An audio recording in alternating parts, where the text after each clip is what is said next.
ইরানের president Masoud Pezeshkian বলেছেন, Tehran তার পারমাণবিক কর্মসূচি বাতিল করার জন্য যুক্তরাষ্ট্রের চাপের কাছে নতি স্বীকার করবে না। ওদিকে যুক্তরাষ্ট্রের নতুন পারমাণবিক চুক্তির প্রস্তাব ইরান প্রত্যাখ্যান করতে যাচ্ছে বলে জানিয়েছেন দেশটির এক শীর্ষ কূটনীতিক।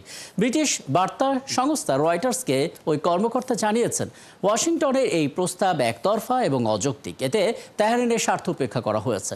যুক্তরাষ্ট্রের ওই প্রস্তাব শনিবার তেহরানে এসে পৌঁছে দেন ওমানের পররাষ্ট্রমন্ত্রী সাইদ বদর আল বুসাইদি। এই প্রস্তাবে মূলত ইরানকে চূড়ান্তভাবে ইউরেনিয়াম সমৃদ্ধকরণ কার্যক্রম বন্ধ করতে বলা হয়েছে। এমনকি তাদের বিদ্যমান উচ্চমাত্রা সমৃদ্ধ ইউরেনিয়াম মজুদ সম্পূর্ণভাবে বিদেশে পাঠানোর দাবি জানিয়েছে যুক্তরাষ্ট্র। কিন্তু তেহরান বরাবরই বলে আসছে, তাদের পারমাণবিক কর্মসূচি শান্তিপূর্ণ এবং বেসামরিক উদ্দেশ্যেই পরিচালিত এবং এটি একটি সার্বভৌম অধিকার।